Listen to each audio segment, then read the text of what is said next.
Hello my dear students, നമ്മളിന്ന് പുതിയൊരു പാഠം പഠിച്ചു തുടങ്ങുകയാണ്. ഓണം അന്നും ഇന്നും. പാഠത്തിൻ്റെ പേരിൽ തന്നെ ഉണ്ടല്ലേ നമ്മൾ എന്താണ് പഠിക്കാൻ പോകുന്നതെന്നല്ലേ. ഓണം അന്നും ഇന്നും, പഴയ കാലത്തെ ഓണവും ഇന്നത്തെ ഓണവും. അപ്പോൾ തീർച്ചയായും പഴയ കാലത്തെ ഓണവും ഇന്നത്തെ ഓണവും തമ്മിലുള്ള വ്യത്യാസങ്ങളൊക്കെ ആയിരിക്കും നമ്മൾ പഠിക്കുന്നത് അല്ലേ. അപ്പോൾ നമുക്ക് നോക്കിയാലോ എന്തൊക്കെയാണ് പഠിക്കാനുള്ളതെന്ന്. അപ്പോൾ നമുക്ക് നേരെ പാഠത്തിലേക്ക് കടക്കാം. ഓണം അന്നും ഇന്നും. ഓണം അന്നും ഇന്നും. കർക്കടക മാസത്തിലെ തിരുവോണത്തിൻ്റെ പേര് പിള്ളേരോണം എന്നായിരുന്നു. പൊന്നും ചിങ്ങമാസത്തിലെ തിരുവോണത്തിന് സൂക്ഷം 28 ദിവസം മുൻപാണ് അത്. അതൊരു ചെറിയ ഓണമായിരുന്നു. 19 കൊല്ലം മുൻപ് പിള്ളേരും വലിയവരും പിള്ളേരോണം കഴിഞ്ഞ് ദിവസങ്ങൾ എണ്ണി നീക്കുമായിരുന്നു. ഇനിയും 20 ദിവസം, 19 ദിവസം, ഇനിയും 18 ദിവസം എന്നിങ്ങനെ ഓണത്തിലെത്താൻ ദിവസങ്ങൾ എണ്ണുക. എല്ലാവർക്കും ഓരോ ദിവസം കഴിയുന്തോറും വെപ്രാളം കൂടി വരികയായിരുന്നു. ഓണത്തിന് ഇനിയും 15 ദിവസമേ ഉള്ളൂ. എന്തെല്ലാം എടുക്കാൻ കിടക്കുന്നു. ഗൃഹനാഥൻ്റെ പരിഭ്രമമാണ്. ഓണത്തിന് പ്രത്യേകം എല്ലാ വീട്ടിലും കഴിവനുസരിച്ച് നെല്ലും കരുതി വച്ചിരിക്കും. അത് പറയൻ്റെയും പുലയൻ്റെയും വീട്ടിലും കാണും.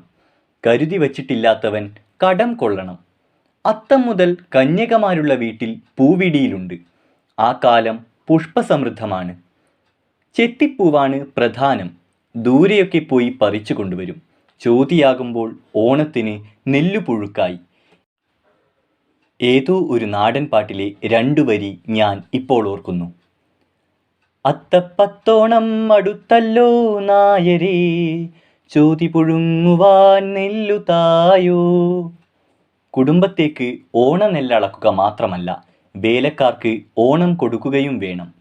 ആണാള് പെണ്ണാള് എന്ന കണക്കിന് ഓണമുണ്ണാനുള്ള നെല്ലിന് പുറമെ അക്കൊല്ലത്തെ ഓണപ്പണിക്കാരൻ എന്നു വിളിക്കുന്ന സ്ഥിരം ജോലിക്കാരന് പ്രത്യേകം നെല്ല് കൊടുക്കും. കൂട്ടത്തിൽ തന്നെ കടമായും നെല്ല് കൊടുക്കും.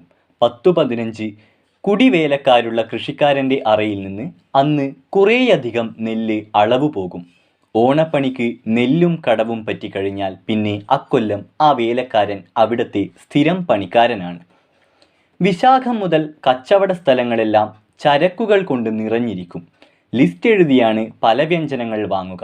ഗൃഹനാഥന്മാർ കഴിവിനനുസരിച്ച് ആലപ്പുഴയും മറ്റും പോയാണ് ഓണച്ചരക്ക് വാങ്ങുന്നത്.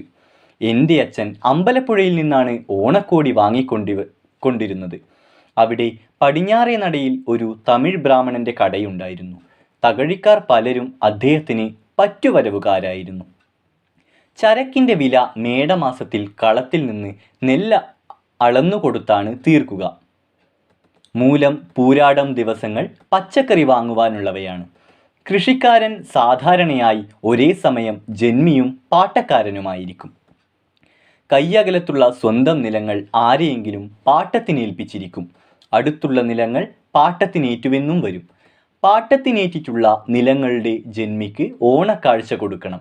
ചേന, മത്തങ്ങ, കുമ്പളങ്ങ, ഏത്തക്കുല എന്നിവയാണ് സാധാരണ ഓണക്കാഴ്ച. നിലത്തിൻ്റെ വിസ്തീർണമനുസരിച്ച് ഈ ഓരോ സാധനത്തിൻ്റെയും എണ്ണം കൂടിയും കുറഞ്ഞുമിരിക്കും. മിക്കവാറും വീടുകളിൽ ഓണക്കാഴ്ച വരും. അവർ ഓണക്കാഴ്ച കൊടുക്കേണ്ടതായും ഉണ്ടാവും. അത് പൂരാടം, ഉത്രാടം ദിവസങ്ങളിൽ വരുമായിരുന്നു. സാധാരണ 2 ചേനയും 1 മത്തങ്ങയുമാണ്. അന്ന് നെല്ലു കുത്തുന്നത് പെണ്ണുങ്ങൾ ഉലക്കയും ഉരലും കൊണ്ടാണ്. അത് ഉരപ്പുര ഭാഗത്തെ ഒരു ഉത്സവമാണ്. നിലമ്മനയിലിട്ട് നെല്ലു തൊലിക്കും. തറയിൽ നല്ല കട്ടിയിൽ ചെങ്കല്ല് ഇട്ട് ഉറപ്പിക്കുന്നതാണ് നിലമ്മന. പിന്നെ കൊഴിച്ച ഉമി പാറ്റും. അതിനുശേഷം കല്ലുരലിലോ മര ഉരലിലോ ഉലക്ക കൊണ്ട് അരി അവയ്ക്കും.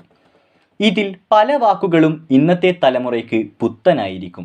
ചെറുപ്പക്കാരായ സാഹിത്യകാരന്മാർക്ക് പോലും ഇത് മനസ്സിലാകില്ലായിരിക്കും. തെള്ളിത്തവിടും മാറ്റിക്കഴിഞ്ഞ് പിന്നെയും അത് മിനുക്കിയെന്ന് വരും. അതിനെല്ലാം പ്രത്യേകം ഉലക്കകളുണ്ട്. 3-4 ദിവസം രാപ്പകൽ പെണ്ണുങ്ങളുടെ ജോലി ഓണനെല്ല് കുത്തുകയാണ്. അതൊരു ആഘോഷം തന്നെയാണ്. ഉത്രാടം വെപ്രാളമാണ്. ഇടയ്ക്ക് ഒരു കാര്യം മറന്നുപോയി. ഒരുമാതിരി വീടുകളെല്ലാം അത്തത്തിന് മുൻപ് തന്നെ തേങ്ങയാട്ടി വെളിച്ചെണ്ണ ശേഖരിച്ചിരിക്കും. ഓരോ തേങ്ങയിടീലിലും ഓണത്തിനു വേണ്ടി നല്ല വിളഞ്ഞ തേങ്ങ തിരഞ്ഞ് പ്രത്യേകം ശേഖരിച്ചിരിക്കും. അത് പൊതിച്ച് കൊപ്രയാക്കി അരിഞ്ഞ് ഉണക്കി ആട്ടി വെളിച്ചെണ്ണയാക്കും. അന്ന് യന്ത്രത്തിലല്ല കൊപ്രയാട്ടുന്നത്. ഒരു കരയിൽ 4 5 6 മരച്ചക്കുകൾ കാണും. ഇത് പ്രവർത്തിപ്പിക്കുന്നത് സാധാരണ ക്രിസ്ത്യാനികളാണ്. അന്ന് വീടുകളിൽ വിളക്ക് കത്തിച്ചിരുന്നത് പുന്നൈക്ക എണ്ണ കൊണ്ടാണ്.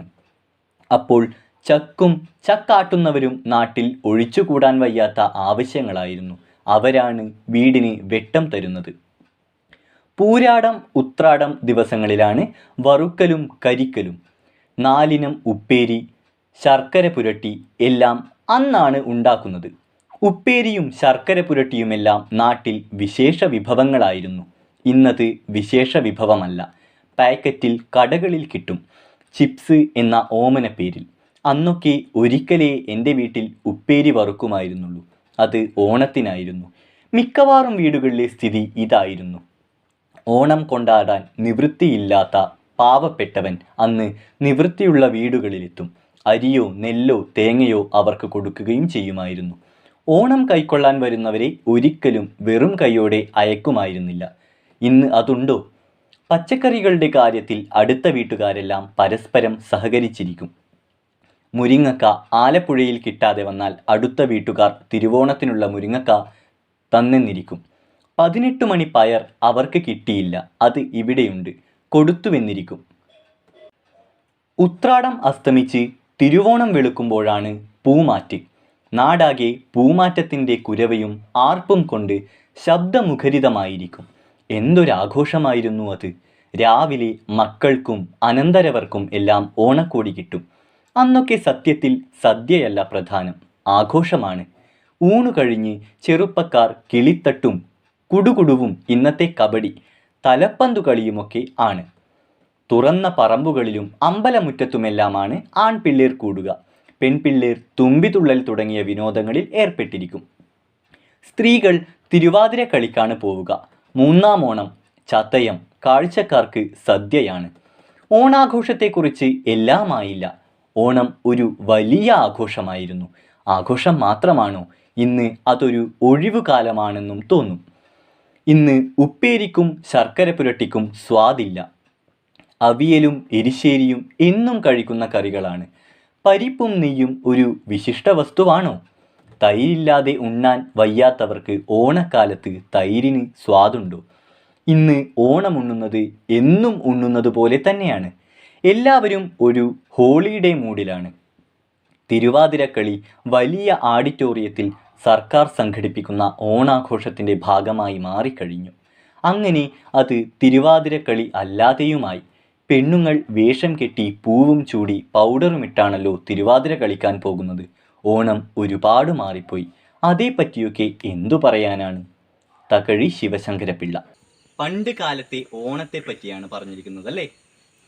28 ദിവസം മുന്നേ, തിരുവോണത്തിന് 28 ദിവസം മുന്നേ പിള്ളേരോണം എന്ന് പറയുമായിരുന്നു. അന്നു മുതൽ അന്നത്തെ ആൾക്കാർ ദിവസങ്ങൾ എണ്ണി കാത്തിരിക്കും തിരുവോണത്തിനായി.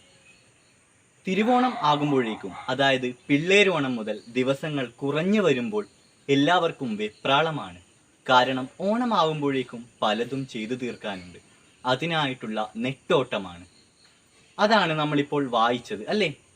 പണ്ടൊക്കെ ഓണം എന്ന് പറയുന്നത് സമൃദ്ധിയുടെ ഉത്സവം ആണ് എന്ന് പറയാൻ പറ്റുമോ? പറ്റില്ല അല്ലേ?